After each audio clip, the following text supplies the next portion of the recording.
Oi gente, tudo bem? Então hoje eu finalmente vim falar sobre a série After, que tá aqui atrás de mim. Coloquei aqui propositalmente só pra vocês poderem ver, porque na verdade essa série não fica aqui. E eu precisei gravar um vídeo específico somente sobre After, porque vocês estavam pedindo muito, porque é uma série que eu amo, é uma série que eu panfleto, é uma série que eu tô sempre falando. E também é uma série muito odiada, assim, várias pessoas detestam essa série. Porém, eu indiquei essa série pra minha melhor amiga, ela amou. Eu indiquei essa série pra minha irmã super amou. Eu indiquei essa série pra minha prima, amou muito. E a minha melhor amiga literária também amou essa série. Então eu falei, gente, não tem como a série ser realmente tão ruim se tantas pessoas gostam dela. Então eu resolvi conversar um pouquinho, falar um pouquinho do que se trata e falar os pontos do porquê que eu gosto da série, mesmo ela tendo muitos problemas. Sim, eu quero já começar esse vídeo falando que eu reconheço que ela é uma série problemática, ela é uma série com vários defeitos. Eu não passo pano para os problemas da série, mas eu também não fico problematizando a série por conta desses detalhes, tá? Nem toda a história, gente, tem que ser linda, maravilhosa, com personagens incríveis. Eu acho que é muito legal a gente ler sobre todo tipo de história, porque na vida real existem relacionamentos abusivos. Não estou dizendo que a gente precisa tolerar ou perdoar um relacionamento abusivo. Longe disso, tá? Eu mesma sou muito faca na caveira em relação a isso. Comigo não rola. Mas é uma história que acabou me ganhando e eu me apaixonei. After, na verdade, ela iniciou sendo uma fanfic no Wattpad. É uma plataforma só de fanfic e uma fanfic de One Direction, a banda.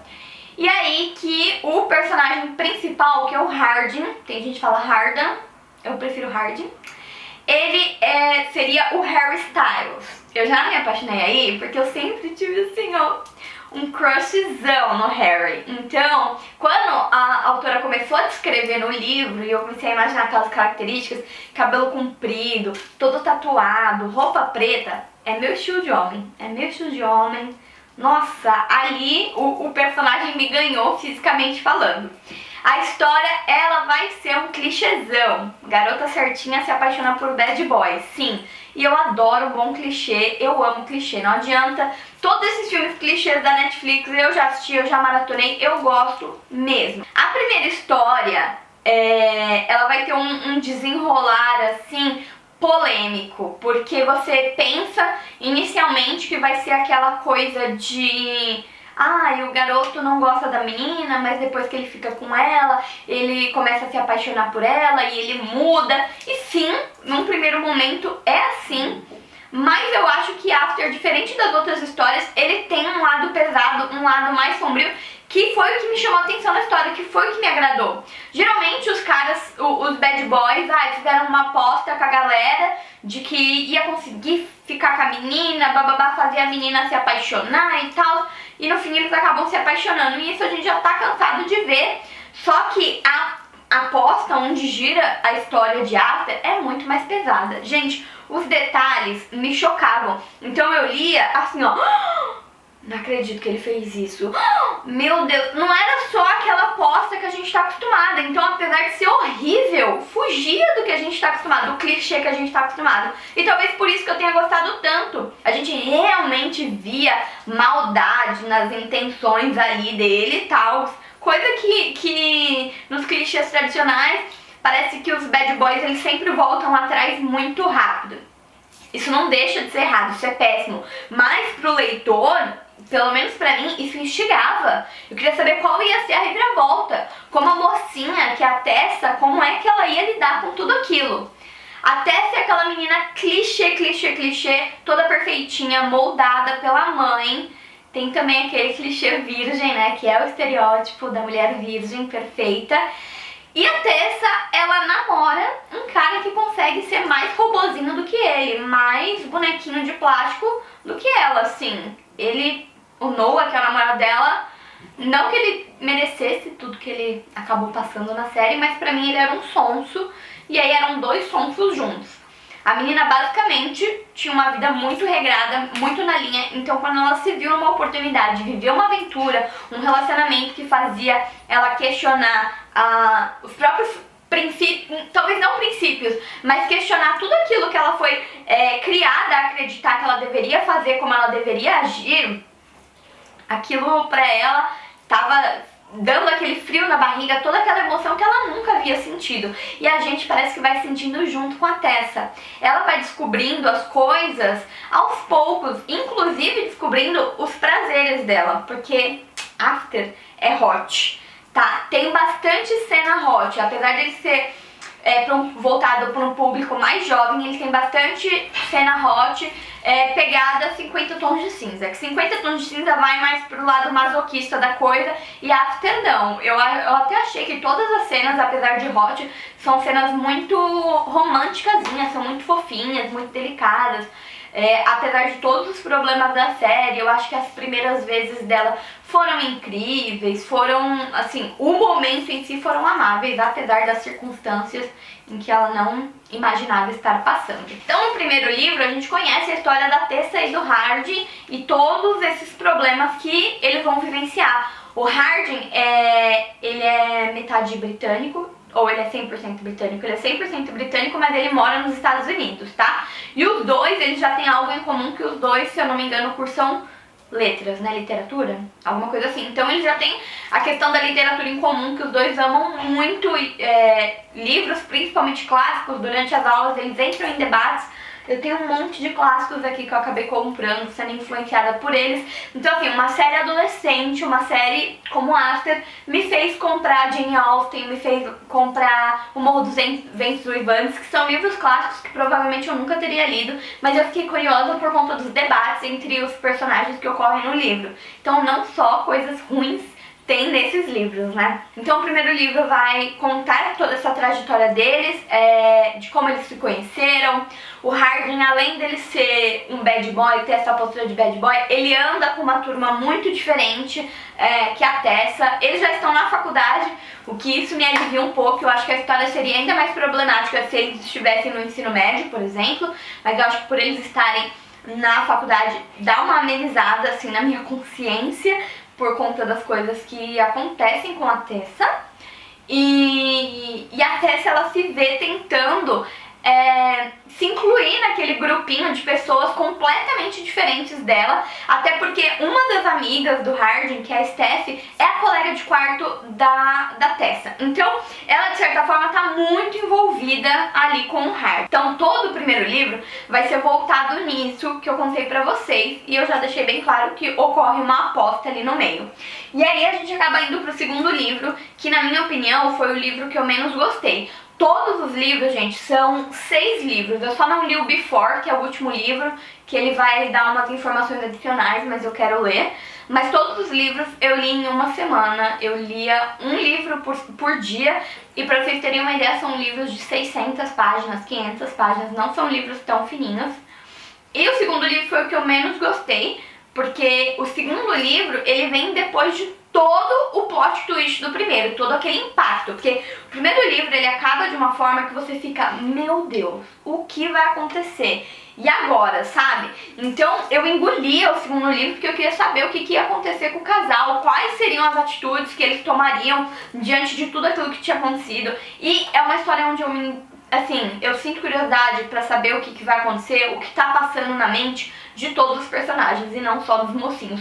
Todos os personagens, assim, tem um conflito ou tem algum detalhe que faz com que você queira saber mais sobre ele. O segundo livro, pra mim, foi muito lenga-lenga. Hardin e Tessa é um casal que briga muito. E é aí que a gente vê muito do lado tóxico e abusivo do Hardin, tá?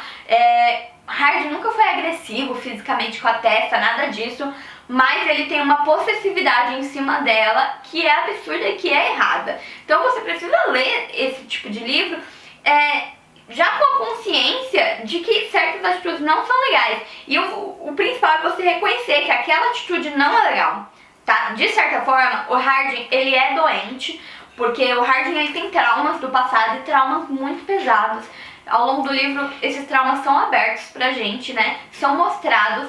E é aquilo, eu não gosto de falar que o trauma justifica as atitudes do bad boy. Mas você entende muito, assim, do porquê dele ter aquela personalidade tão fechada, tão ríspida, tão agressiva de ser. Porque apesar de ele não ser agressivo com a Tessa, ele é agressivo com todo mundo à volta dele, assim. Mas esse segundo livro é muito um lenga-lenga entre os dois, apesar de terem coisas muito bonitas. Se eu não tô enganada, nesse livro é o livro em que o Hardin escreve uma carta pra Tessa.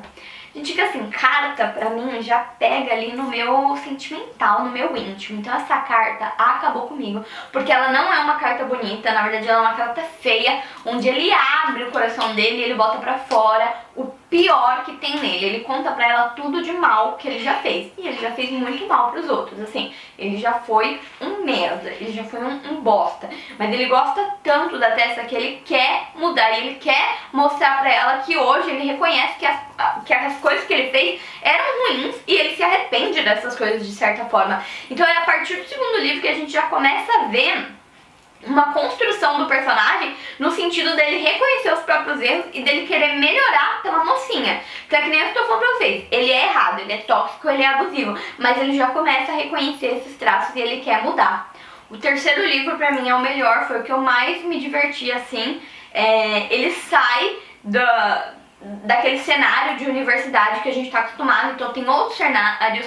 Outros personagens são incluídos na história e pra mim animou muito mais. A Tessa começa a ficar mais desinibida, ela quer mostrar pro Hardin que ele não manda nela, ela quer provocar ele, quer fazer ciúmes nele porque ela quer provar que ela é 100% independente e ela faz o que ela quiser da vida dela. Esse livro, terceiro, pra mim também é muito bom, porque assim, gente, tem um dos maiores plot twists. Eu não esperava, quando eu li, eu tive que ficar relendo a mesma página, porque eu falei, gente, genial. Eu pelo menos não havia percebido aquilo em nenhum momento dos outros livros. E aí você fica intrigada com aquilo, você fica chocada. Então, é que assim, eu não quero dar spoiler pra quem ainda não leu, mas sem nem o que dizer sobre esse livro. E aí, eu acho que, se eu não me engano, a partir do quarto livro, a gente já começa com os personagens trabalhando, né? Ela tá na editora, e aí mais segredos começam a ser revelados, novos personagens entram em cena. E a Tessa, ela tá sempre ligada ao Hardin, porque o melhor amigo dela é irmão postiço do Hardin. Então é algo que por mais que ela queira, porque todo mundo fala, a Tessa era uma idiota, mas por mais que ela queira, ela tava presa a ele. A Tessa, em teoria, não tem pai, a mãe dela é muito rígida, muito fechada, trata ela como se ela fosse um robozinho. A volta dela, o consolo que ela tinha, o conforto que ela tinha, sempre foi o Hardin. Então por mais que eles se amem, eles não sabem lidar um com o outro. Eles batem muito de frente. Eles têm problemas que muitas vezes são problemas bobos, mas são problemas reais, são problemas que se você olha você fala, eu já briguei por causa disso com meu namorado. Não, eu já briguei, já discuti com meu namorado por causa disso. Entende? Eu mesma chegava uma hora do livro que eu falava, tipo, gente, eu não aguento mais esse casal brigando. Porque parecia que quando as coisas estavam melhorando, um deles fazia merda, sabe? E aí eles batiam de frente. E mesmo assim, eu não conseguia largar o livro, porque eu queria saber como é que eles iam resolver os problemas deles, sabe? Enfim, é um livro que o que eu mais gosto é o crescimento dos personagens, é o amadurecimento dos personagens. A Tessa, ela fica tão confiante de si mesma que ela passa a bater de frente com a mãe dela em relação a tudo, não só em relação ao relacionamento dela. Ela passa a ter uma personalidade própria, uma opinião própria e deixar de ser o robozinho que a mãe dela sempre, né, quis que ela fosse. O Hardin começa a reconhecer que ele só vai conseguir ficar com a garota que ele ama se ele mudar e se ele melhorar.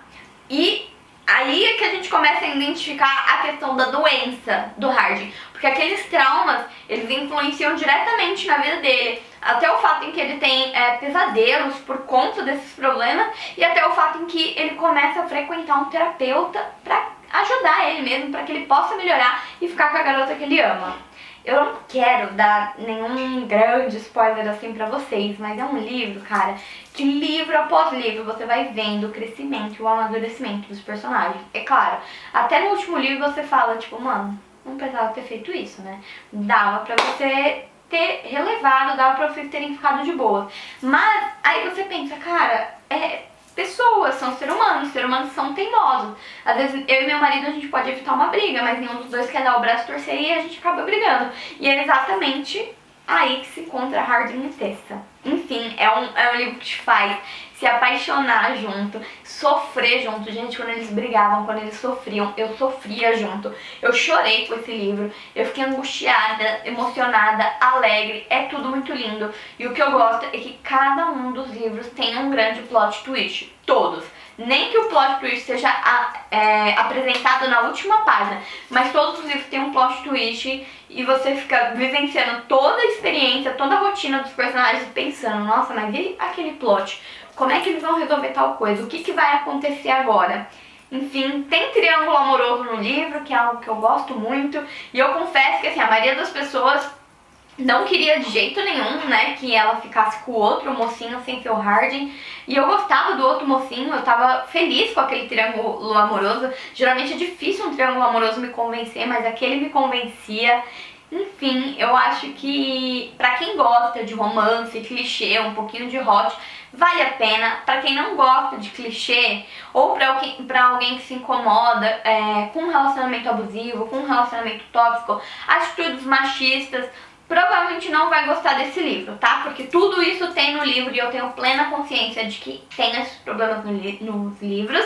Mas eu também tenho consciência de que os personagens amadurecem, evoluem e aprendem com os próprios erros. E esse ano sai a adaptação do segundo livro. O primeiro foi bem levinho, eles pegaram bem leve, ele é bem diferente do filme, ou do livro, mas foi através do filme que eu acabei conhecendo essa série de livros e eu amo de paixão. E eu quero saber se você também gosta dessa série de livros. Se você gosta, comenta aqui embaixo o que você achou. E se você conhece alguma série que seja nesse estilo, nessa pegada, e me indica aqui pra eu ler também. Não se esqueça de se inscrever no canal. Se você se interessou e quer ler os livros de After, eu vou deixar o link aqui no box de descrição. Se você comprar com o meu link, isso me ajuda muito, muito, muito. E é isso, um super beijo e até a próxima. Tchau, tchau!